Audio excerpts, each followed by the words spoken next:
arrivé au moment de pouvoir partager la parole de Dieu ensemble avec nous tous. Les thèmes que Dieu a voulu que nous puissions partager ce soir s'intitulent l'épouse. S'intitule aujourd'hui, le thème d'aujourd'hui, les secrets de l'épouse. En fait, quand on m'a demandé de pouvoir partager le message d'aujourd'hui, je me suis posé la question pendant très longtemps, qu'est-ce que j'allais partager aujourd'hui avec le peuple de Dieu. J'ai pris le temps dans la prière et l'Éternel m'a convaincu de pouvoir partager aujourd'hui ce thème qui concerne les secrets de l'épouse. C'est pourquoi je demanderai à toutes les personnes qui ne sont pas épouses dans la chair de ne pas pouvoir zapper, parce que très souvent, dans le cadre humain, quand nous parlons de l'épouse, nous pensons très souvent à la mariée au féminin. Mais ça, c'est vraiment juste une définition charnelle du mot épouse. Mais l'épouse, dans son sens spirituel, n'est pas seulement l'épouse au féminin. Je ne sais pas, mais je pense que vous allez agréer avec moi si je nous dis que, en fait, au devant de Dieu, nous sommes tous au féminin. Amen. Hein? Je sais que nous avons des papas qui nous suivent, nous avons des messieurs qui nous suivent, nous avons des serviteurs de Dieu qui nous suivent. Devant Dieu, nous sommes nous tous au féminin, car la Bible appelle le Christ l'époux de l'Église. C'est pourquoi je dis toujours que dans la vie, nous avons beaucoup de choses à apprendre des épouses sur la terre. L'épouse, c'est un être qu'il ne faudrait pas minimiser. Vous savez, la femme qui est épouse, on peut apprendre beaucoup d'elle parce que c'est quelqu'un qui vit son rôle doublement. Ça veut dire quoi? Sur la terre, elle est femme et plus tard encore, quand la gloire de notre Seigneur sera manifestée, quand Christ descendra dans son royaume, elle sera encore épouse doublement. Pendant que les papas, les frères, les hommes, le masculin, n'auront pas cette grâce-là de vivre ce rôle doublement. Mais les femmes sont des gens qui vivent ces rôles doublement. Nous sommes tous épouses du Seigneur. Vous savez, quand la gloire de l'Éternel viendra, au jour de l'avènement de l'époux, il n'y aura qu'un seul époux. Alléluia. Il n'y aura qu'un seul époux, ce qui fera que nous tous qui allons nous préparer à l'avènement de l'époux. Nous tous qui auront la grâce d'être enlevés par le Seigneur, nous aurons à pouvoir revêtir de ces rôles-là, le rôle de l'épouse. S'il y a quelqu'un que j'aimerais présenter ce soir, c'est le Seigneur Jésus-Christ. Pourquoi c'est le Seigneur Jésus-Christ que j'aimerais présenter ce soir? Vous savez, quand on essaye de pouvoir considérer la vie que nous sommes en train de mener, la vie sur la terre, même dans les institutions, toute femme ou bien toute épouse s'identifie à son mari. Pourquoi je le dis? Quand nous considérons par exemple une personne comme Michelle Obama, je ne pense pas qu'il y a beaucoup de gens qui connaissent le nom de jeune fille de Michelle Obama. Ça veut dire qu'au moment où elle est devenue Madame Obama, elle s'est fait appeler Obama. Ça veut dire qu'elle s'identifie à son mari. Quand nous considérons peut-être une autre épouse célèbre que je peux énumérer, nous considérons Brigitte Macron. Brigitte Macron, je ne pense pas qu'il y a beaucoup de gens qui connaissent, moi personnellement je ne connais pas, qui connaissent le nom de jeune fille de Brigitte Macron. Ça veut dire au moment où elle est devenue Madame Macron, elle a appris aussi à pouvoir à s'identifier par le nom de son mari, Brigitte Macron. C'est pourquoi moi ce soir, j'aimerais m'identifier à mon époux. Et mon époux céleste, mon époux éternel, Jésus-Christ. C'est pourquoi j'ai zappéré l'étape de la présentation, mais j'aimerais que nous puissions plus parler vraiment de ces époux-là. Notre message d'aujourd'hui, tel que nous l'avons dit, c'est les secrets de l'épouse. Ça veut dire que si nous pouvons, nous aujourd'hui, l'Église, nous appeler, nous identifier en tant qu'épouse du Christ, c'est parce que quelque part, nous avons eu à pouvoir conclure une alliance avec cet époux parfait que est notre Seigneur Jésus-Christ. Et cette alliance-là, c'est elle qui est en train de pouvoir faire de nous les épouses.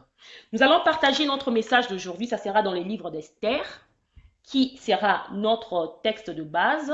Mais avant que nous puissions lire la parole de Dieu, je veux essayer un peu de pouvoir expliquer le contexte dans lequel nous allons partager les livres, la parole d'aujourd'hui. Vous savez, j'ai remarqué quelque chose, que chaque fois que la Bible est en train de parler, soit d'une femme ou bien d'une épouse, il y a toujours eu à son côté aussi son opposé. Très souvent, la Bible nous parle très souvent de deux types de femmes. Si nous essayons de considérer la vie de Sarah, Sarah n'était pas seule. À côté d'Abraham, il y avait Agar qui était là. Si nous essayons de considérer une autre femme de qui la Bible parle, nous considérons Rachel. Rachel n'était pas seule. À côté de Rachel, il y avait sa sœur Léa. Si nous essayons de considérer Esther, Esther dans la Bible non plus, elle n'était pas seule. À côté d'Esther, il y avait Vasti, qui était la reine qui était détrônée. Si nous essayons encore aussi de pouvoir considérer la vie, par exemple, quelle servante de l'Éternel que je pourrais encore citer. Nous pouvons considérer Ève. Ève est considérée comme l'épouse du premier Adam, mais dans la Bible parle aussi de Marie, Marie qui dans la chair a donné la naissance au deuxième Adam. Si on essaie de citer ces genres d'exemples, il y en a tellement dans la Bible. Même quand on est en train de parler dans l'Église, dans le Nouveau Testament, la Bible nous parle encore là aussi de deux types de femmes. La Bible nous parle des 5 vierges sages et de l'autre côté, la Bible nous parle aussi des 5 vierges qui étaient folles. Les deux étaient des vierges. Mais il y avait d'un côté les vierges sages et puis de l'autre côté, il y avait les 5 vierges sages. Et il y a le pasteur Serge qui nous donne encore l'exemple de Anne et de Pénina. Donc ça veut dire que à côté de la femme et de l'épouse, il y avait aussi une autre femme qui était à peu près le prototype de cette même femme. Mais ce qui diffère ces deux femmes était que très souvent dans leur comportement, dans leur manière de faire, elles agissaient différemment. Et c'est aujourd'hui un peu cette différence-là que nous allons épingler, que nous allons appeler aujourd'hui les secrets de l'épouse. Nous allons partager aujourd'hui un peu, nous allons prendre l'exemple d'une femme, Esther, nous allons partager les secrets d'Esther. Qu'est-ce que Esther faisait que Vasti n'avait pas fait? Pour essayer un peu de pouvoir le décrire comme ça, j'aime appeler cela la cerise au-dessus du gâteau. Vous savez, deux personnes peuvent faire un gâteau, le même gâteau avec peut-être les mêmes ingrédients, mais en fin de compte, ces gâteaux-là n'auront pas toujours le même goût. Pourquoi? Parce que parfois, même les détails peuvent jouer un grand rôle en ce qui concerne les résultats qu'on peut pouvoir chercher à tirer d'un certain processus. Et c'est que Esther faisait différemment, c'est que Esther a fait différemment de Vasti. Vasti a été détrônée en tant que la femme du roi et Esther, c'est la femme qui a été choisie pour pouvoir remplacer la reine Vasti. Qu'est-ce que cette femme-là était en train de pouvoir faire? Vous savez, la notion de l'épouse, comme je l'ai dit auparavant, c'est pas seulement une notion qui concerne les mariages charnels. Parce que, en fait, notre relation avec Jésus-Christ, c'est une relation de mari et de femme. C'est une relation entre époux et entre épouses. La Bible, très souvent, nous parle des noces. Il y a une question sur laquelle je me suis toujours posée pendant très longtemps. Je me suis posé la question, pourquoi il a fallu que Jésus-Christ puisse faire son premier miracle lors d'un mariage? Je me suis toujours posé cette question-là. Si nous essayons de lire la Bible, nous verrons que quand Christ a commencé son ministère, le ministère de Christ a commencé avec un miracle qu'il a pu accomplir lors des noces. Pourquoi il a fallu que Christ puisse commencer son premier miracle lors d'un mariage? Jusqu'à ce que l'Éternel puisse faire monter une idée dans mon cœur qui me dit, c'est parce que quand le Fils de l'homme, quand Jésus-Christ reviendra, il reviendra aussi par des noces. Christ a commencé son premier miracle par un mariage, par des noces, et quand le Fils de Dieu reviendra, il viendra aussi par des noces. Nous pouvons nous rappeler de la parabole de 5 vierges et des 10 vierges là où il y avait les 5 vierges qui étaient sages et de l'autre côté, il y avait les 5 vierges qui étaient folles. En fait, il s'agissait de quoi? Elles étaient en train de pouvoir se préparer aux noces en attendant leur époux. Et c'est la position dans laquelle l'Église d'aujourd'hui est en train de se trouver. L'Église se trouve dans une étape où nous tous, nous sommes en train de pouvoir nous préparer à des noces. Nous sommes en train de pouvoir attendre cet époux parfait pour qu'il puisse venir. Et quand il va venir, il va récupérer celles qui seront prêtes. Donc, c'est un peu ça, comme on dit en allemand, les Hintergrund, les sous-bassements du message que nous allons partager aujourd'hui. Nous allons commencer dans les livres d'Esther. Premièrement, nous partirons dans le livre d'Esther, le chapitre 4. Nous lirons le verset 16. Après, nous allons sauter pour partir dans le chapitre 5. Nous lirons le verset 4, les versets 8 et les versets 9. Puis enfin, nous sauterons encore pour partir dans les chapitres 7 et nous lirons le verset 10. Nous commençons d'abord par le premier passage. Esther, chapitre 4, le verset 16. Je lis au nom de Jésus. La Bible nous dit, « Va, rassemble tous les Juifs qui se trouvent à Suse et jeûnez pour moi, sans manger ni boire pendant 3 jours, ni la nuit, ni les jours. Moi aussi, je jeûnerai de même avec mes servantes, puis j'entrerai chez les rois, malgré la loi, et si je dois périr, je périrai. » Nous allons sauter pour partir dans le chapitre 5. Nous allons lire dans le verset 4. La Bible est en train de dire, Esther répondit, « Si le roi le trouve bon, que le roi vienne aujourd'hui avec Aman au festin que je lui ai préparé. » Je vais un peu expliquer le contexte dans lequel nous allons partager ces passages aujourd'hui. Esther était une femme qui, dans son parcours, avait vécu beaucoup de grâce, mais elle n'avait pas toujours vécu cette vie-là. Esther était une orpheline. Ça veut dire que peut-être que la Bible ne le dit pas explicitement, qu'elle a eu à vivre des temps difficiles quand elle avait perdu ses enfants en grandissant dans sa famille. Mais il est arrivé plus tard, à un moment où il y avait une reine qui était la femme du roi Assyrus, tel que nous le raconte cette histoire dans la Bible, dans les chapitres précédents, que le roi qui était à cette époque-là s'appelait Assyrus. Ces rois-là avaient une femme. Et cette femme-là a été détrônée à cause de, très souvent on dit que elle a été détrônée à cause de sa désobéissance. Oui, c'est vrai, mais il y a encore un autre aspect plus profond. Pourquoi Vasti a été détrônée? Nous reviendrons sur cela plus tard dans notre message. Et Esther, c'est la fille qui avait eu cette grâce-là de devenir la femme du roi. Quand Esther est arrivée la femme du roi, il est arrivé à une époque où son peuple avait des difficultés. Avait des difficultés pourquoi? Parce que son peuple, c'était un peuple qui était mis à part et qui ne se prosternait pas devant d'autres dieux. À cause de cela, il y avait un monsieur qui travaillait dans la cour du roi. Le monsieur s'appelait Aman, qui avait fait un complot contre le peuple d'Esther, par ricochet par son oncle qui s'appelait Mardoché, afin de pouvoir exterminer le peuple juif. Ça veut dire que Esther se retrouve devant une situation dans le palais du roi où son peuple à elle devait être exterminé.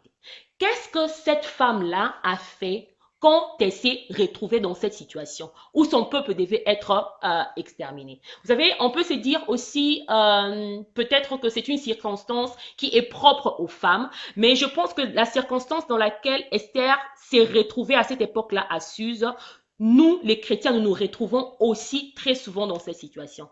Combien de fois nous n'avons pas des requêtes aussi à cause peut-être, je ne sais pas moi, d'un problème qui nous tourmente, à cause peut-être d'une maladie, à cause peut-être d'un défi financier, à cause peut-être des projets qu'on aimerait réaliser, où nous nous retrouvons dans une circonstance où nous avons besoin de l'intervention du roi. Parce que Esther, quand elle s'est retrouvée dans cette situation-là, elle avait besoin de l'intervention de son mari monsieur le roi.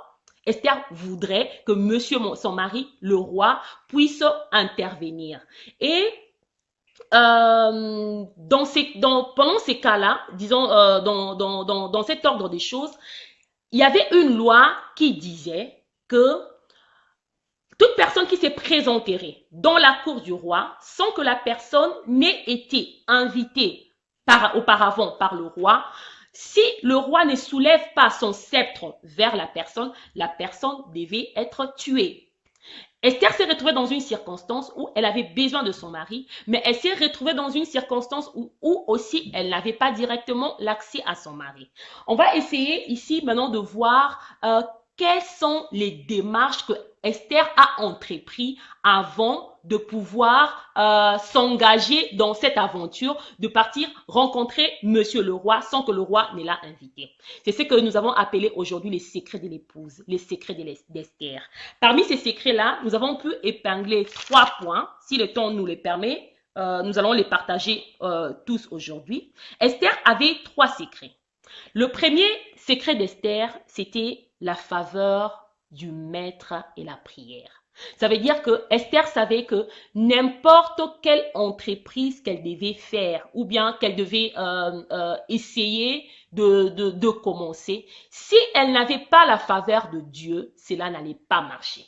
C'est pourquoi nous avons lu dans les livres d'Esther, le chapitre 4, le verset 16, Esther parla à son oncle Mardoché. Elle a dit à Mardoché, « Oncle, tu vas partir et tu vas rassembler tout le peuple juif et vous entrerez en jeûne et en prière pendant 3 jours sans manger ni boire et vous implorerez la grâce de l'Éternel. » Alléluia. Bien-aimé, la démarche d'Esther, c'était, j'aime appeler ça en anglais, on dit des master keys. C'était la clé principale. La clé principale quand nous voulons entreprendre une chose, quand nous voulons solliciter la faveur, quand nous voulons solliciter l'intervention du roi, la clé principale, c'est premièrement la prière.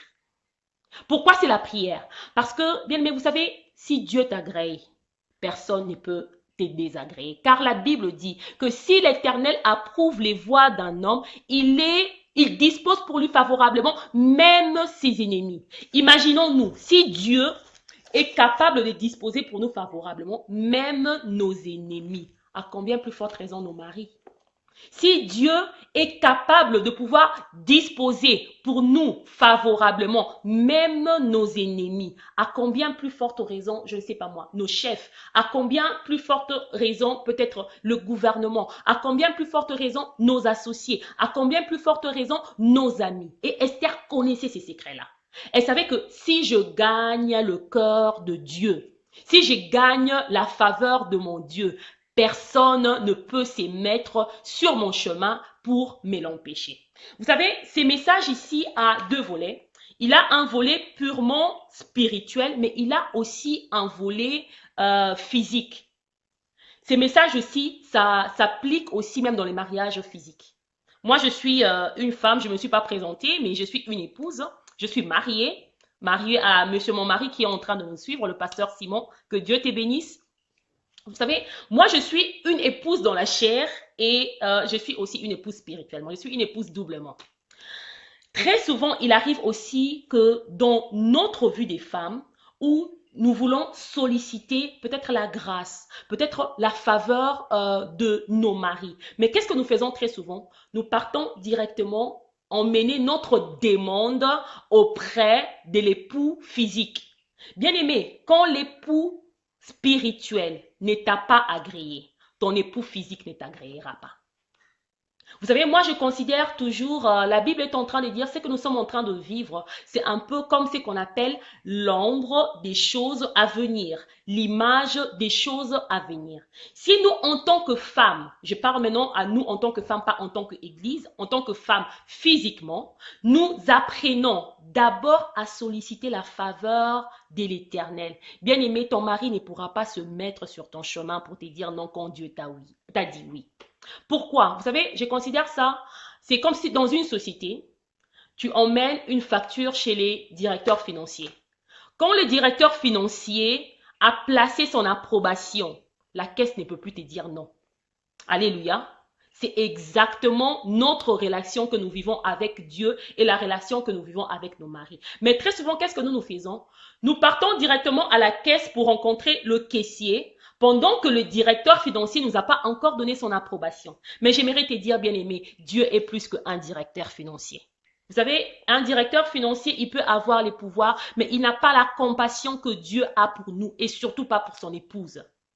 Si Dieu nous agrée, quelle que soit l'entreprise que nous allons commencer, quel que soit ce que nous allons entreprendre, nous recevons aussi la faveur sur la terre. C'est ça le premier secret d'Esther que nous avons voulu partager. Ça veut dire la faveur du maître par la prière. Bien aimé, la prière est très, très, très importante dans la vie d'un chrétien.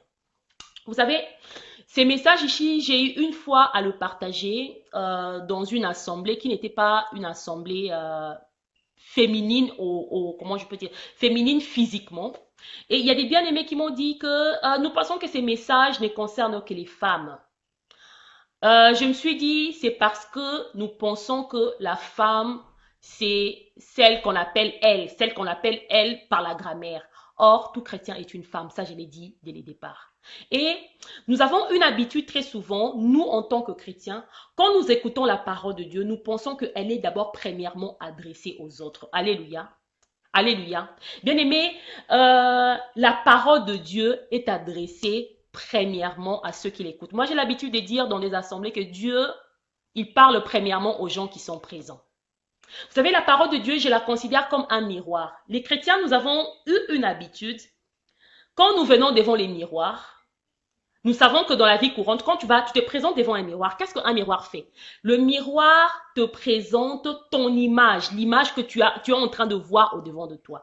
Mais les chrétiens aujourd'hui, nous avons l'habitude de regarder dans un miroir avec l'intention de pouvoir voir nos prochains dans les miroirs. C'est pourquoi nous entendons, j'ai eu déjà partagé un message un jour.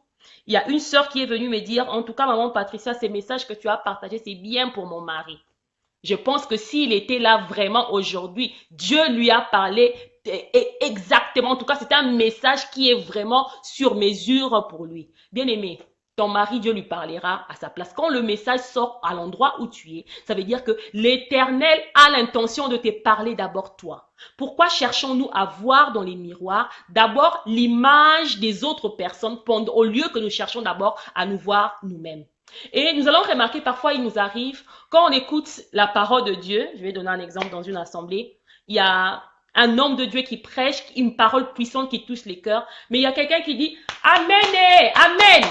Pasteur Lelo Poupoli Bango, bien aimé, Dieu parle d'abord au présent, aux gens qui sont présents. Quand l'Éternel nous donne les messages, premièrement, ça commence d'abord par les prédicateurs. Tel que je suis en train de pouvoir partager ces messages aujourd'hui, la première personne qui est concernée par ces messages, c'est moi. Tel que nous sommes en train de pouvoir écouter ces messages aujourd'hui, les premières personnes qui sont concernées par ces messages, c'est nous. J'aimerais un peu traduire pour nous les Ivoiriens qui ne parlons pas lingala, ce que je viens de dire là. Parfois, quand nous écoutons les messages, nous disons qu'en tout cas, le message d'aujourd'hui, le pasteur a parlé aux hommes, le pasteur a parlé aux femmes. Non, le message vient d'abord pour toi. Avant que le message puisse venir pour ton frère, il est venu d'abord essentiellement pour toi. Vous savez, c'est pourquoi Christ disait, comment veux-tu être capable d'enlever la paille qui se trouve dans l'œil de ton frère, de ton prochain, pendant que tu es incapable d'enlever la poutre qui se trouve dans ton propre œil? Pourquoi? Parce qu'on aimerait voir les autres au travers de la parole de Dieu. Nous voulons des miroirs qui nous présentent les défauts des autres. Pendant que quand tu les regardes droit dans un miroir, les premières imperfections que tu dois voir, normalement, ce sont les tiennes. Parce que c'est l'image qui est projetée par rapport à toi. Mais nous voulons des miroirs, quand on en met les miroirs, mais que ces miroirs-là puissent me montrer les comportements de mon mari. Vous savez, on a l'habitude de prier, Seigneur, j'aimerais que tu me montres l'état d'âme de ma belle famille. Avant que Dieu te montre l'état d'âme de ta belle famille, la parole de Dieu, c'est le miroir qui va te montrer d'abord ton propre état d'âme. Très souvent, nous demandons à Dieu de nous révéler l'état d'âme des autres, pendant que nous ne demandons jamais à Dieu de nous révéler à nous-mêmes notre propre état d'âme. Parce que cette parole nous est d'abord nous-mêmes adressée. Ça, c'était un peu une parenthèse par rapport à notre message. Nous allons revenir, nous revenons encore dans le vif de notre sujet. Nous avons dit les trois secrets d'Esther. Le premier secret d'Esther, c'était quoi? C'était que Esther avait cherché la faveur pardon, du roi, la faveur du maître, en demandant au peuple juif d'entrer en jeûne et puis de pouvoir prier avec elle. Et par après, quand Esther a eu la faveur du maître, elle ne s'est pas arrêtée là. Alléluia, bien-aimé. Elle ne s'était pas arrêtée là, pourquoi? Parce que j'aime beaucoup dire, vous savez, dans les choses de Dieu, Dieu a sa part et nous les hommes aussi, nous avons notre part. Amen. Dieu ne fera pas ce qu'il te demande à toi de faire, sinon il ne te l'aurait pas demandé de faire. Dieu ne te demandera pas quelque chose à faire quand tu n'es pas capable de le faire, parce que c'est lui qui donne aussi les capacités. J'aime notre Dieu, vous savez, l'Éternel est merveilleux. Dieu, quand il appelle les gens, Dieu n'appelle pas toujours directement des gens qui sont compétents, mais il est celui qui donne la compétence aux gens qu'il appelle. Et quand Esther avait eu la faveur de Dieu, elle a eu la faveur du maître, elle a eu la faveur du maître suprême, de celui qui était sur le roi, de celui qui était au-dessus de son mari, monsieur le roi Assyrus. Esther ne s'est pas arrêtée là, elle a fait aussi sa part. Nous allons entrer dans le deuxième secret. Le deuxième secret d'Esther, Esther a préparé un festin. Alléluia. Parce que Esther pouvait se dire, en fait, on a déjà prié pour moi, on a déjà jeûné pour moi, nous avons jeûné, nous avons la grâce de Dieu. Elle pouvait se présenter anyhow, de n'importe quelle manière au devant du roi. Mais Esther a fait sa part. Et regardons la sagesse de cette femme. Cette femme était inspirée par le Saint-Esprit. Vous savez, j'aime appeler Esther. Esther, c'est un prototype de l'Église. J'irai même plus loin en disant que Esther, c'est un prototype de l'épouse qui sera enlevée. Ça veut dire que quand Esther a eu la faveur du roi, qu'est-ce qu'elle a fait? Esther a préparé un festin pour son mari, le roi. Nous allons lire, cela est écrit dans Esther chapitre 5, le verset 7. Je lis. Nous partons dans le livre d'Esther. Esther, le chapitre 5, le verset 7. Esther répondit: voici ce que je demande et ce que je désire. Si j'ai trouvé grâce aux yeux du roi, s'il plaît au roi d'accorder ma demande et de satisfaire mon désir, que le roi vienne avec Aman au festin que je leur ai préparé, et demain je donnerai la réponse au roi selon son ordre. Amen. Qu'est-ce qui s'est passé dans cette histoire? À quel niveau nous sommes arrivés? Esther, après qu'elle ait eu la faveur de Dieu, Esther s'est présentée devant le roi. En se présentant devant le roi, nous n'allons pas lire parce que les chapitres est assez long. En se présentant devant le roi, effectivement, cette faveur s'était aussi manifestée physiquement parce que le roi avait eu à tendre son sceptre d'or à Esther. Le roi a tendu son sceptre d'or à Esther et Esther était agréée dans la présence du roi. Quand Esther arrive à la présence du roi, peut-être que si c'était moi, j'allais dire, en fait, est-ce que tu sais pas que mon peuple est en train de mourir? Vous savez, nous les femmes, nous avons une manière de parler. Peut-être que si moi je vivais au temps d'Esther et que je suis devant mon mari, j'allais lui dire même, est-ce que tu n'as pas lu les journaux? Comment tu es roi et tu ne t'informes pas? Tu ne sais pas que la famille de ta femme est en train de pouvoir périr. Mais Esther avait une manière de faire. Cette femme avait une sagesse qui, personnellement, m'enseigne beaucoup. Elle arrive devant le roi. Le roi lui dit, au contraire, le roi lui a fait, comment je peux dire, lui a donné un plateau en or. Parce que le roi demande à Esther, Reine Esther, qu'est-ce que tu veux? Nous pouvons le lire à la maison. Il dit à Esther, combien même tu souhaiterais la moitié de mon royaume, je te le donnerai. Mais Esther ne vient pas directement pour dire, non, non, non, s'il te plaît, tu sais, j'ai besoin de ça, j'ai besoin de l'armée, j'ai besoin de garde du corps, j'ai besoin que tu puisses m'aider à faire ceci, parce que nous allons être exterminés. Mais Esther emprunte une marche à suivre. Elle dit au roi, elle dit, monsieur le roi, monsieur mon mari, si effectivement j'ai trouvé grâce à tes yeux tels que tu les prétends, alors je t'invite aujourd'hui, ce soir, à venir au festin que je vais organiser. Oh mon Dieu, quelle sagesse! J'ai essayé pendant très longtemps de réfléchir sur ce que Esther avait fait. Et j'ai appris quelque chose. Vous savez, moi, je suis mariée physiquement depuis 13 ans. C'est 13 ans que je suis mariée avec monsieur mon mari. Il y a deux choses qui sont très importantes dans un mariage. Deux choses qui sont vraiment très importantes dans un mariage. Et dans un mariage physique, quand la femme a connaissance de ces deux choses-là, elle tient bien sa maison.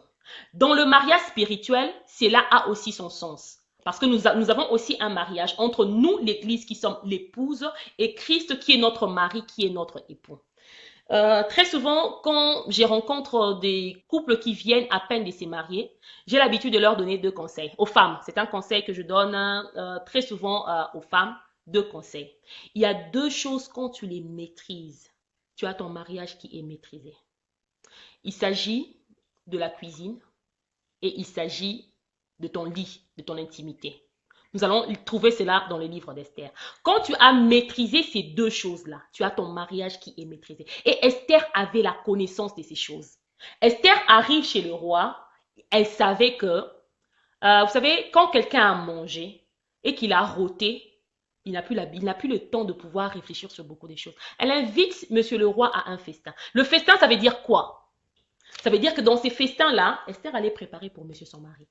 Quand bien même elle n'allait pas préparer elle-même ses servantes, mais elle allait dresser une table pour monsieur son mari.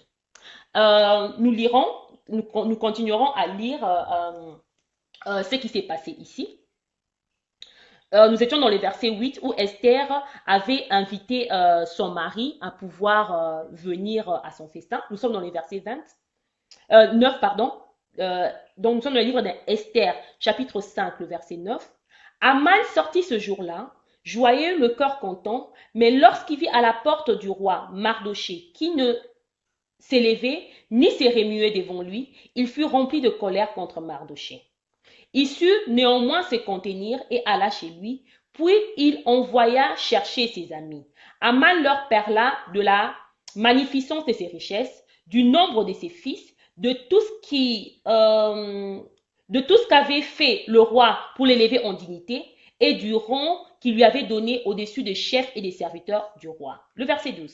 Il ajouta, « Je suis même le seul que la reine Esther ait admis avec le roi au festin qu'elle a fait et je suis encore invité pour demain chez elle avec le roi. » Ça fait partie toujours de la stratégie d'Esther.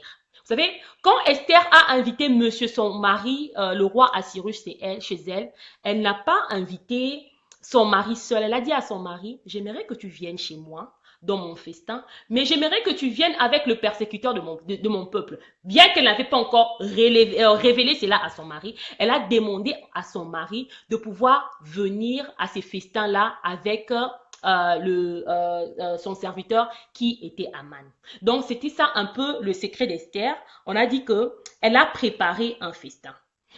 Le troisième secret d'Esther, nous pouvons le lire aussi dans ce chapitre ici.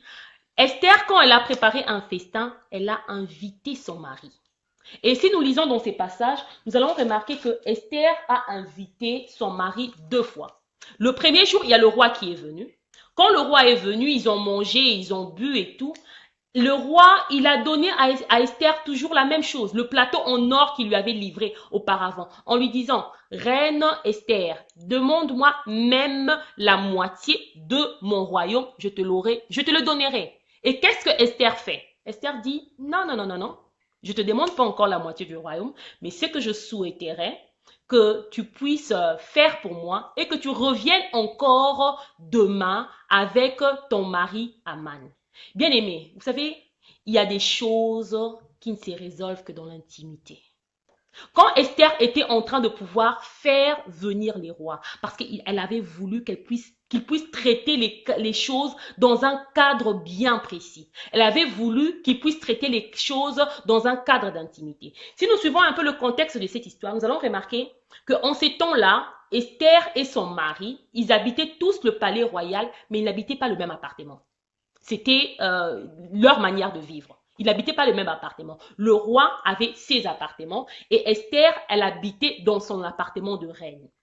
Alléluia. Et Esther, qu'est-ce qu'elle a fait? Elle a dit que avant que je puisse présenter ma requête à mon roi, à monsieur mon mari, je veux d'abord l'inviter. Après l'avoir invité, je veux réjouir son cœur. Bien aimé, c'est ce que nous les chrétiens nous devons faire. Bien aimé, avant de présenter ta requête à Dieu, invite-le d'abord et réjouis les cœurs de Dieu. Comment nous réjouissons le cœur de Dieu? Comment tu peux réjouir le cœur de Dieu? Parce que Christ, c'est notre époux. Comment une épouse peut réjouir le cœur de son époux? Pour réjouir les cœurs de Dieu, il faut prier. Pour réjouir les cœurs de Dieu, il faut adorer. Vous savez, j'aime beaucoup une chanson de maman Micheline Chabani qui chante. Il dit que l'adoration débilei Nzambe. Je vais traduire ça pour nous les Ivoiriens. L'adoration, c'est la nourriture du Seigneur. Ça veut dire que quand tu invites le Seigneur et qu'il vient, tu fais ce qui nourrit le cœur du Seigneur. Vous savez, la Bible est en train de dire, fais de l'Éternel tes délices et il te donnera ce que ton cœur désire.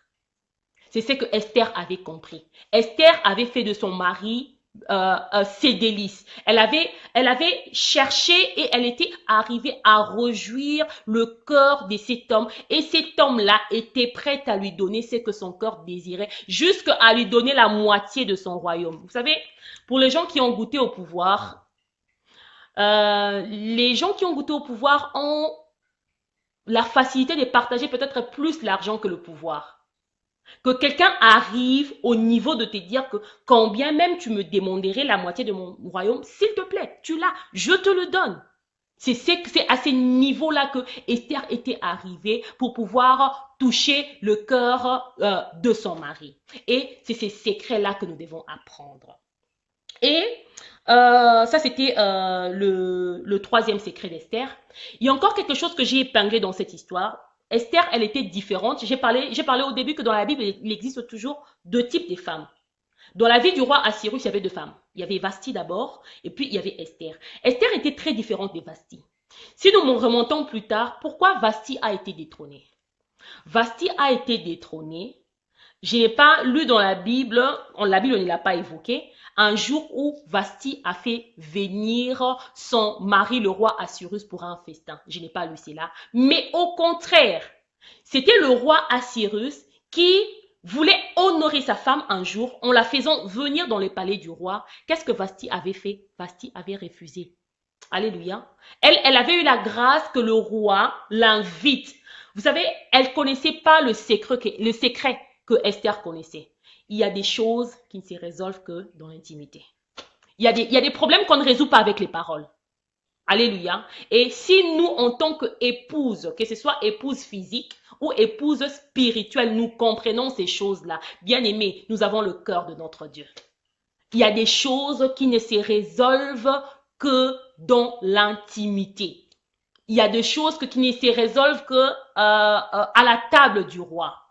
Et quand nous lisons dans ces passages ici, c'était devant une table garnie. Esther invita son mari devant une table garnie, pendant que le cœur de son mari était rassasié, pendant que le cœur de Dieu est dans la joie, pendant que Dieu prend plaisir à notre adoration, pendant que Dieu s'est réjoui de nous. C'est alors que nous devons présenter notre requête. Vous savez, cette histoire de présenter les requêtes, il y a quelque chose que Dieu m'a enseigné. J'étais en train de réfléchir sur comment prier, quoi demander et comment le demander. Très souvent, nous les chrétiens, quand nous nous approchons devant notre Père, la première chose que nous présentons à Dieu, c'est sur nos requêtes. C'est Seigneur, bénis-moi. Seigneur, donne-moi. Seigneur, protège-moi. Seigneur, fais ceci.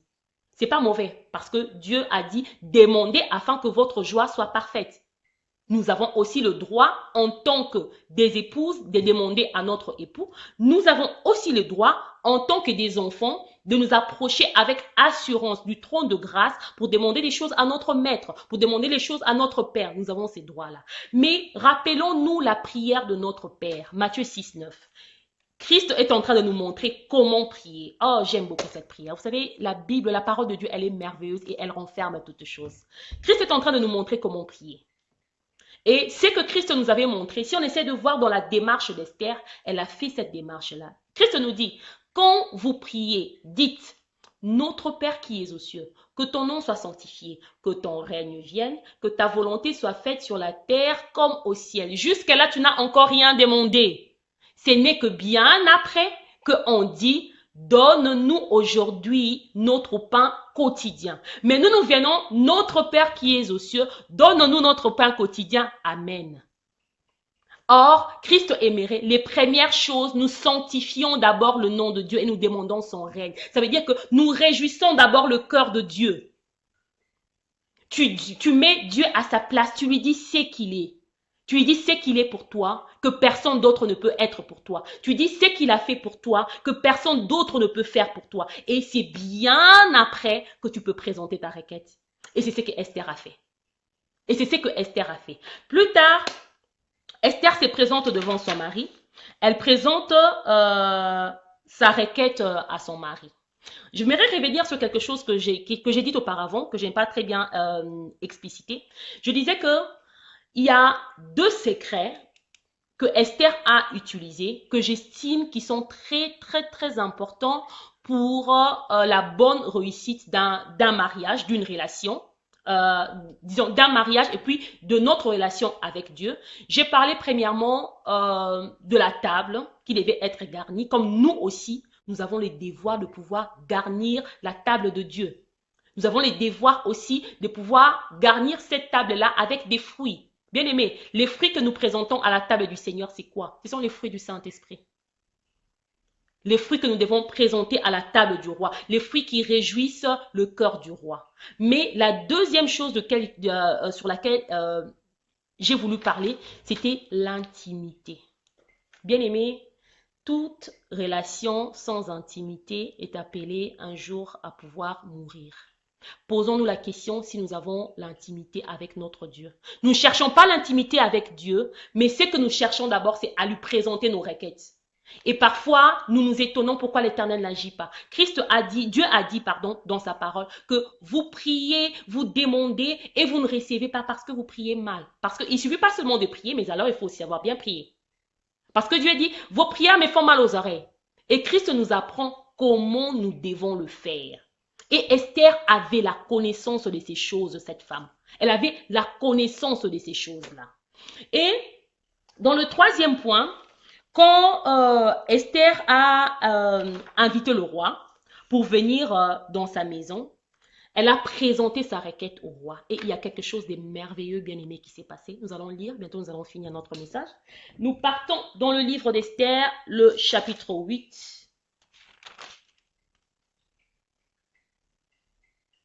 Nous lirons à partir du verset 5 jusqu'au verset 8. Je lis au nom du Seigneur. Elle dit alors, si le roi le trouve bon et si j'ai trouvé grâce devant lui, si la chose paraît convenable au roi et si je suis agréable à ses yeux, qu'on écrive pour révoquer les lettres conçues par Aman, fils d'Amédata, la Guigite, et écrites par lui dans le but de faire périr les Juifs qui sont dans toutes les provinces du roi. Verset 6. Car comment pourrais-je voir le malheur qui atteindrait mon peuple et comment pourrais-je voir la destruction de ma race? Verset 7. Le roi Assyrus dit à la reine Esther et au juif Mardoché, voici, j'ai donné à Esther la maison d'Aban et il a été pendu au bois pour avoir étendu la main contre les Juifs. Verset 8. Écrivez donc en faveur des Juifs comme il vous plaira, j'insiste sur comme il vous plaira, au nom du roi et scellez avec l'anneau du roi, car une lettre écrite au nom du roi et scellée avec l'anneau du roi ne peut être révoquée. Amen. Hein? Bien aimé, il y a quelque chose de très important et de merveilleux qui s'est passé ici. Après que Esther ait gagné le cœur de son mari, vous savez, le cœur d'Assyrus était tellement dans la joie. Assyrus ne savait plus qu'est-ce qu'il pouvait donner à Esther. Vous savez ce qu'il a donné à Esther? Il a donné à Esther un chèque en blanc. Alléluia. Il lui a dit, Madame mon épouse, tu as un chèque en blanc. Et c'est pourquoi j'ai insisté sur le verset 8 en disant, le roi a dit Écrivez donc en faveur des Juifs comme il vous plaira. Ça veut dire, il lui a donné un chèque en blanc sans déterminer les montants en lui disant, écris ce qui te plaira. Bien aimé, c'est ce que Dieu fait avec nous quand nous réjouissons le cœur de notre Dieu. Rappelons-nous le jour où Pierre a eu la révélation du Fils de Dieu.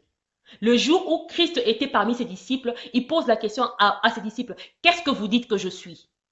Chacun donne une réponse. Pierre a eu la révélation. Pierre a réjoui le cœur du Seigneur, bien que cela ne venait pas de lui, cela venait du Saint-Esprit, en disant à l'Éternel, à Christ, tu es le Messie, le Fils de Dieu. Qu'est-ce que Jésus-Christ lui a dit? Pierre, à cause de cela, tout ce que tu lieras sur la terre sera lié dans les cieux. Tout ce que tu délieras sur la terre sera délié dans les cieux. Ça veut dire quoi? Jésus a donné à Pierre un chèque en blanc.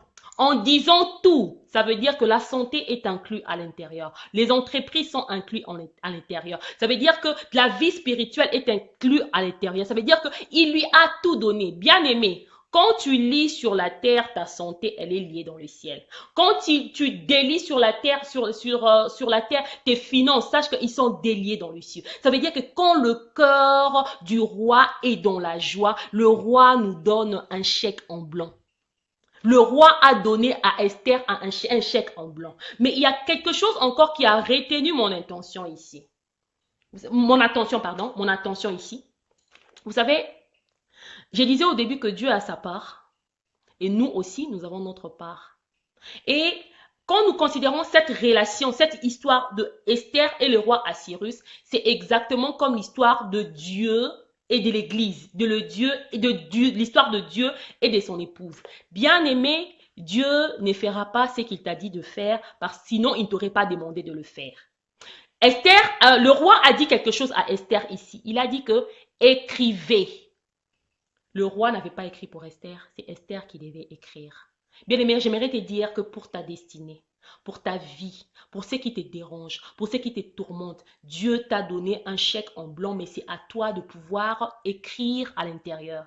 Et les chrétiens aujourd'hui, nous nous retrouvons, bien aimés, avec des chèques en blanc, des stylos en main, et nous n'écrivons pas. Nous n'écrivons pas. Esther devait écrire. Si nous lisons dans cette histoire plus tard, nous allons voir que plus tard que Esther et Mardoché ont rédigé des contre-décrets pour pouvoir casser toutes les lois que Aman avait fait écrire contre le peuple d'Israël. Bien-aimé, Dieu te donne un chèque en blanc aujourd'hui. Si j'étais à l'église, j'allais dire, dis à ton voisin, Dieu te donne un chèque en blanc. Mais je le dis déjà moi-même, Dieu te donne un chèque en blanc. Dieu m'a donné un chèque en blanc. Dieu t'a donné un chèque en blanc. Bien aimé, c'est à toi de pouvoir écrire. Vous savez, j'aime beaucoup la sœur Chlorine a l'habitude de prêcher en disant, ce que tu vois, je te le donne. Si tu écris 1 million, tu recevras 1 million. Alléluia. Si tu écris 500 000, tu recevras 500 000. Alléluia. Si tu écris aussi 20 euros, eh bien, tu recevras 20 euros. Parce que le chèque qui a été donné, c'est un chèque en blanc. Bien aimé, c'est un chèque en blanc. Je ne connais pas des banques qui prendraient les risques de pouvoir te donner un carnet avec des chèques en blanc que tu puisses pouvoir écrire au-delà des provisions qui se trouvent dans ta banque. Mais l'Éternel est en train de le faire. L'Éternel est en train de le faire. Assyrus l'a fait parce qu'il était tellement réjoui qu'il pouvait donner à Esther la moitié de son royaume. La moitié de son royaume. Dieu nous donne aujourd'hui un chèque en blanc. Bien aimé, quand nous appliquons ce canevas de Esther, le secret que cette femme avait, cette manière de faire qu'elle avait, vous savez, j'ai l'habitude de dire que cette femme, elle était remplie du Saint-Esprit. Parce que Esther n'était pas non plus une femme qui était peut-être trop expérimentée dans les mariages pour dire que c'est quelqu'un qui était expérimenté. Esther a grandi sans mère, Esther était orpheline. Mais ce sont les choses, je me dis, que le Saint-Esprit lui avait révélées. Mais aussi, qu'est-ce qu'elle a fait? Elle les a appliquées.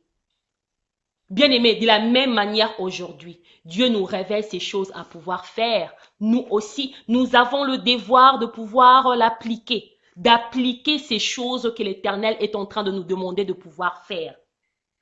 D'appliquer ces choses et surtout, Dieu nous donne le chèque en blanc. J'aime beaucoup cette histoire ici Parce que c'est une histoire qui nous parle encore aussi plus particulièrement de la part qui est la nôtre. Vous savez, j'ai l'habitude de dire que Dieu est fidèle, Dieu fait toujours sa part.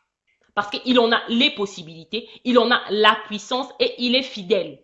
Mais le problème, c'est quoi? Le problème, c'est notre part en tant que les hommes. J'aime dire que, vous savez, la bénédiction, la prospérité, la restauration, c'est quoi? C'est l'action de Dieu, mais néanmoins la réaction de l'homme. Alléluia. Parce que ici, l'action du roi, le roi a mis le chèque en disposition. La réaction de Esther était aussi demandée. Parce qu'il lui a dit, Esther, écrivez ce que vous voulez. Et la Bible nous dit ici que qu'est-ce que le roi a fait? Le roi a pris son anneau, il l'a remis à Esther. Bien-aimé, le roi a pris son anneau, il l'a remis à Esther en disant que ce que tu écris et qui est scellé avec l'anneau du roi, personne ne peut le révoquer. De la même manière, Dieu a pris son anneau qu'il nous a remis. Cet anneau-là, c'est le nom de Jésus-Christ. Quand tu écris un décret et que tu les scelles du nom de Jésus-Christ, de cet anneau, personne ne peut les révoquer. Personne ne peut les révoquer. Qui peut contredire un décret du roi? Qui peut contredire un décret qui a été écrit et scellé au nom puissant de Jésus-Christ? Mais j'aimerais te rappeler, écrire c'est ta part. Alléluia. Sceller de l'anneau, c'est ta part. L'anneau t'a été donné. Écrire, c'est ta part. Sceller de l'anneau, c'est vraiment la part que Dieu nous a donnée. Nous sommes arrivés à la fin de notre message aujourd'hui, mais avant que je puisse rendre la parole à Maman Roselyne, j'aimerais que nous puissions faire quelque chose. Parce que la Bible dit que nous ne puissions pas être seulement des entendeurs oublieux. Ça veut dire que nous entendons aujourd'hui et que nous puissions oublier demain. Nous allons faire quelque chose. Bien aimé, nous allons aujourd'hui inviter le Maître. Nous allons inviter Dieu. Vous savez, j'aime beaucoup un passage. C'est Apocalypse 3.20. Si je ne me trompe pas, oui, c'est Apocalypse 3.20. La Bible est en train de nous dire, c'est Christ qui est en train de parler. Je me tiens à la porte et je toque. C'est lui qui entend ma voix et qui ouvre. J'entrerai chez lui, je dînerai avec lui. Bien-aimé, Dieu aimerait dîner avec toi. Il est avantageux pour nous de dîner avec Dieu parce qu'il y a des choses qui ne se passent qu'au dîner. C'est au dîner que se passe le transfert. Rappelons-nous, Esther a fait quoi? Esther a invité Assyrus, monsieur le roi, dans son palais. Et il y a encore quelque chose que je voulais épingler sur ces points-là avant que nous puissions finir. Vous savez, ce n'est pas dans la maison d'Assyrus que Esther avait fait sa demande. Non, non, non. Elle n'a pas fait sa requête quand elle était dans la maison du roi. Elle a fait quoi? Elle a d'abord invité le roi. C'est quand le roi est arrivé dans la maison d'Esther que Esther est arrivée à pouvoir faire sa requête. Bien-aimé, nous aussi, invitons d'abord Dieu. Invite d'abord Dieu dans ta vie. Vous savez, parfois, pourquoi nous ne vivons pas la grâce de Dieu? Parce que nous n'invitons pas Dieu. Nous aimerons qu'il soit au loin de nous et qu'il agisse. Non, il aimerait être au cœur des événements. C'est pourquoi il dit dans Apocalypse 3.20, c'est que j'étais en train de pouvoir évoquer auparavant, que je me tiens à la porte, je toque, c'est lui qui entre, c'est lui qui écoute et qui ouvre, j'entrerai et je dînerai avec lui. Dieu veut dîner avec toi parce que c'est dans la table du Seigneur que se passe le transfert de la puissance. C'est devant la table avec la reine Esther que s'était passé le transfert de l'anneau. Bien aimé, c'est à la table du Seigneur. C'est à la table du Seigneur que se passe le transfert. C'est à la table du Seigneur que certaines choses se résolvent. C'est quand tu es assis face à face au Seigneur, face à ton roi, face à ton maître, et que tu l'exaltes, que tu lui donnes la place qui est due. C'est à cet instant-là qu'il te donne le chèque en blanc. C'est à cet instant-là que le Fils, le Christ, prend son chèque en blanc et qu'il te donne. Mais les chrétiens, aujourd'hui, nous ne désirons pas de dîner avec le Seigneur. Le Seigneur se tient à la porte et il est en train de toquer. Nous n'ouvrons pas. C'est pourquoi, si tu n'as jamais ouvert la porte de ton cœur à Dieu, je te le conseillerais de le faire. Si tu n'as pas encore reçu le Seigneur Jésus-Christ dans ta vie, vous savez, Christ nous a rendu la tâche encore beaucoup plus facile que la tâche d'Esther. Esther avait une tâche difficile. Il a fallu, parce que le roi pouvait aussi ne pas soulever son sceptre et elle allait être tuée. Mais Christ nous a rendu tellement la tâche facile qu'il vient et il est en train de pouvoir toquer. Il est en train de pouvoir toquer parce qu'il aimerait dîner avec toi dans ta maison. Il aimerait dîner, cette maison-là ne sera plus tienne parce que toute ta vie tu la donnes à Christ, mais il aimerait dîner avec toi dans ta vie. C'est au travers de ta vie qu'il aimerait dîner avec toi. Vous savez, j'aime beaucoup une chanson du frère Alain Moloto qui disait, quand l'homme qui ne peut voir le cœur peut condamner, lui qui vit dans le cœur, il compatit. Parce que la place de Dieu, la place à partir à partir de laquelle, pardon, Dieu aimerait agir, c'est dans ton cœur. Il n'est pas loin de toi, bien-aimé. Dieu n'aimerait pas être au loin de toi et qu'il agisse, mais il aimerait agir à partir de ta maison. Comme le roi Assyrus a agi, a donné le chèque, c'était dans l'appartement d'Esther. C'était dans la maison d'Esther. Dieu aimerait agir à partir de ta maison. Dis non avec le Seigneur. Offre-lui le meilleur de toi. Offre-lui les meilleurs fruits.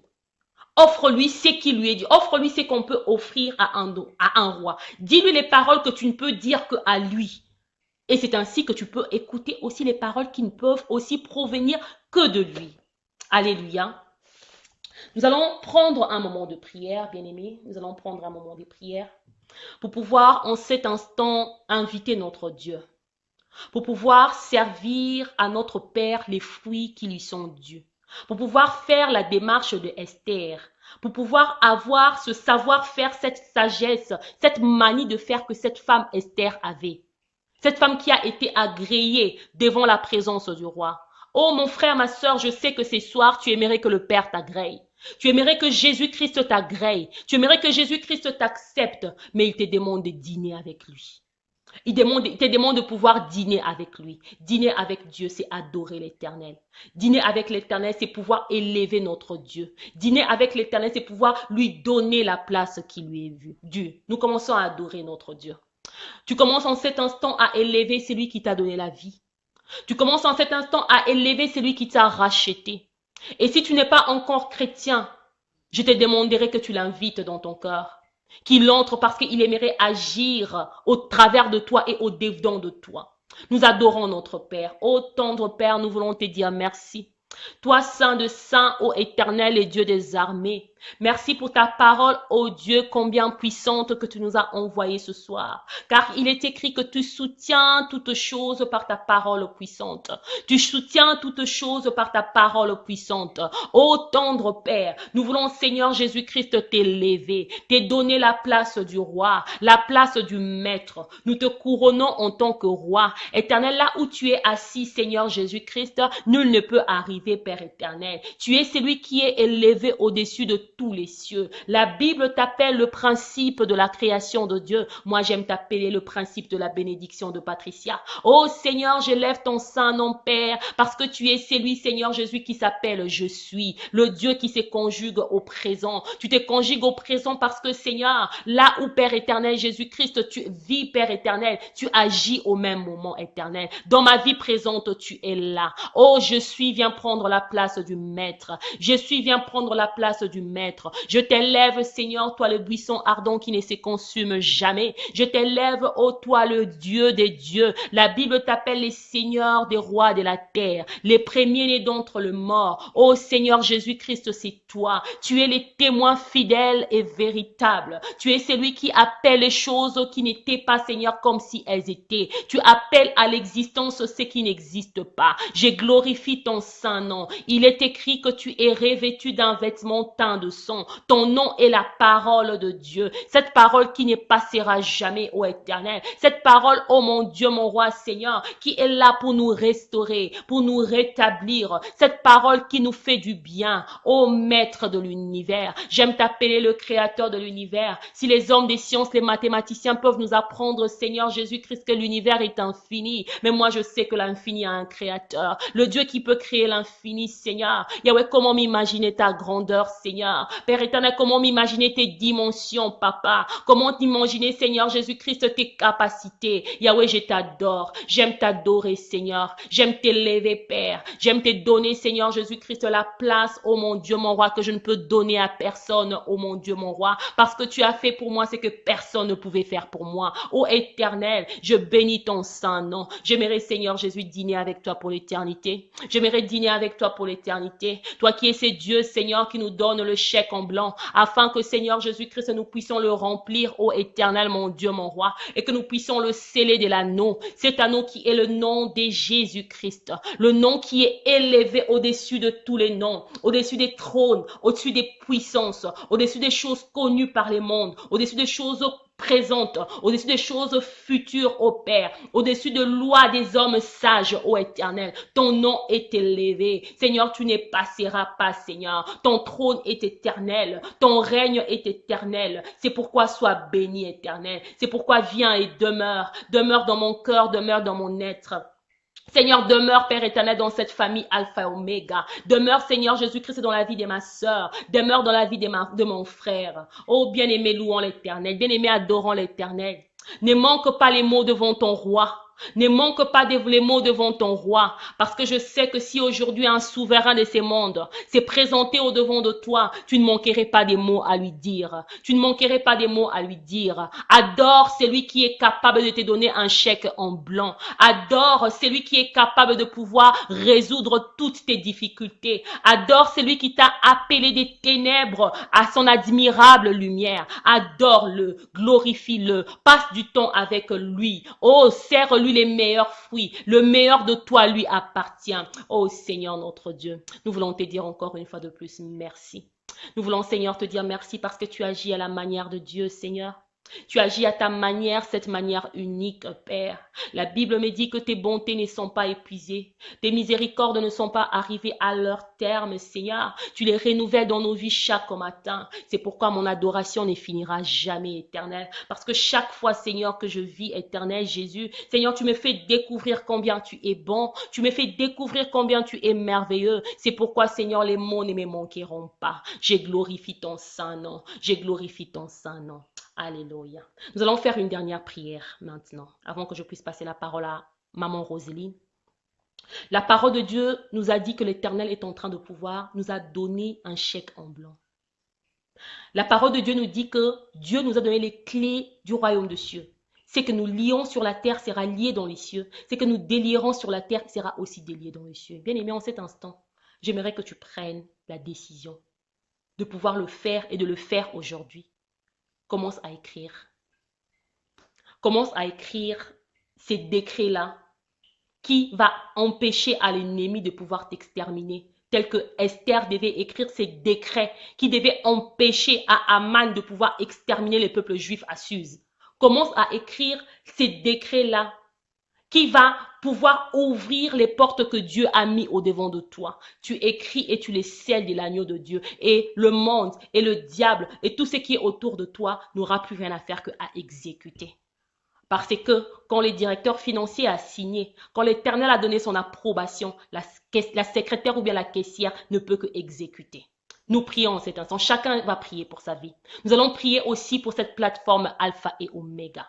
Nous allons prier et prononcer des mots de bénédiction. Nous allons prier pour le couple Serge Malou Mouleba. Nous allons prier pour maman Roséline, pour leur famille, les abandonner entre les mains de Dieu. Nous allons prier pour tous les bien-aimés qui passent sur cette plateforme chaque soir pour pouvoir nous nourrir de la parole de l'Éternel. Nous allons prier pour eux, les abandonner entre les mains de Dieu, afin que notre Dieu puisse les conduire. Nous fermons nos yeux, nous prions au nom de Jésus.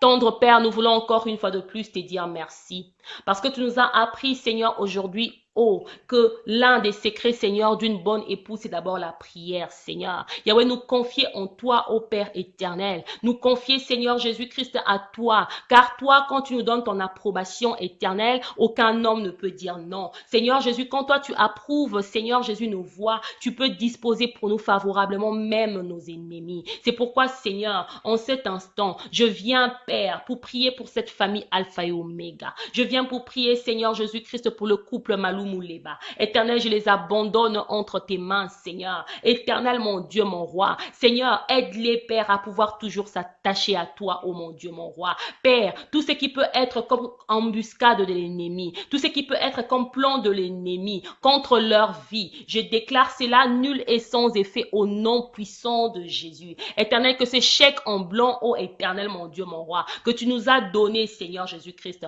que nous puissions, Père éternel, les remplir. J'ai rempli, Seigneur, Seigneur, ces chèques en prononçant la bénédiction pour Alpha et Oméga. Je les scelle de l'agneau du Seigneur, le nom de Jésus-Christ, au nom puissant de Jésus-Christ. Je prie pour cette maison de prière. Ô Éternel, elle est fortifiée, car tu as dit, Seigneur, que ta maison sera une maison de prière, ô Seigneur. Cette maison est fortifiée, ô Père. Cette maison trouve sa source en toi. Elle s'enracine en toi, ô Éternel, mon Dieu, mon roi. Elle est bâtie en toi. Je t'invoque, Seigneur, et je te glorifie. Je t'adore, toi, le solide roc sur lequel nous reposons, le solide roc sur lequel la famille Alpha et Oméga est reposée, le solide roc sur lequel, Seigneur, ce couple, Père éternel, Jésus-Christ est reposé, le solide roc, Seigneur, sur lequel tous les bien-aimés, Seigneur, qui nous partagent ta parole, ô Dieu, chaque matin, Seigneur, chaque soir, à chaque instant sont reposés. Éternel, fortifie-les, Seigneur, fortifie-les, Père, car l'esprit que tu nous as donné, c'est un esprit de force et un esprit de sagesse, éternel, mon Dieu. Que l'esprit de force, oh mon Dieu, mon roi, que l'esprit de sagesse, oh éternel, le Saint-Esprit, l'Esprit de Dieu, la puissance extraordinaire de Dieu qui a ressuscité Jésus-Christ des morts, oh Dieu, que cette puissance, oh Père éternel, puisse affermir leur cœur, oh Dieu, dans le travail qu'ils sont en train de faire pour ta moisson, dans le nom puissant de Jésus-Christ. Oh éternel, mon Dieu, mon roi, j'utilise encore, Seigneur Jésus, ce chèque en blanc, Père, que tu nous as donné, que je scelle, Père éternel, mon Dieu, mon roi, du nom de Jésus, l'anneau que tu nous as donné, le nom de Jésus. Et Seigneur, je décrète, j'écris, éternel, que dans ces chèques, oh mon Dieu, mon roi, cette maison de prière est bénie, oh éternel. Au travers, Seigneur, de cette maison de prière, la famille Alpha et Oméga, oh éternel, mon Dieu, mon roi, ta parole sera prêchée jusqu'aux extrémités de la terre, oh mon Dieu, mon roi. Ta parole sera prêchée, Seigneur, et ceux-là qui ne t'ont pas connu, éternel, ils écouteront, Seigneur, l'écho de ta parole. Seigneur Jésus-Christ, mon Dieu, que tes serviteurs, que tes servantes, matin et soir, sans cesse, sans se lasser, ô Père, sont en train, Père éternel, de pouvoir diffuser au travers de ces moyens. Je prie encore, Seigneur, mon Dieu, mon roi, pour tous les serviteurs de Dieu. Éternel, que tu sois avec eux. Éternel, je prie encore pour tous les cultes, Seigneur, qui auront lieu demain, partout où ton nom sera exalté. Seigneur, mon Dieu, mon roi, que ta puissance, Père, puisse se manifester encore d'une manière davantage, ô Seigneur. Que nous puissions nous attacher à toi, éternel. Que l'église du temps de la fin, Seigneur, puisse, Père éternel, pratiquer ces secrets que Esther avait. Que nous puissions rechercher l'intimité avec toi. Que nous puissions rechercher l'intimité avec toi. Que nous puissions, Père éternel, dîner avec toi, Seigneur, à chaque moment. Et surtout que nous puissions rechercher ta faveur, le Dieu de grâce. Merci pour ce que tu fais en nous. Seigneur, tout ce que nous ne t'avons pas demandé, éternel, tout ce qui n'est pas monté dans notre intelligence, Esprit de Dieu, Esprit Saint, révélateur, consolateur, toi qui intercèdes en nous par des soupirs inexprimables, tu connais la volonté parfaite du Maître pour nous. Saint-Esprit, Esprit de Dieu, Esprit Saint, Esprit de l'Éternel, laisse que tu puisses intercéder en nous dans le nom de Jésus et que tu nous révèles la pensée de Dieu. Au nom puissant de Jésus-Christ, nous avons ainsi prié.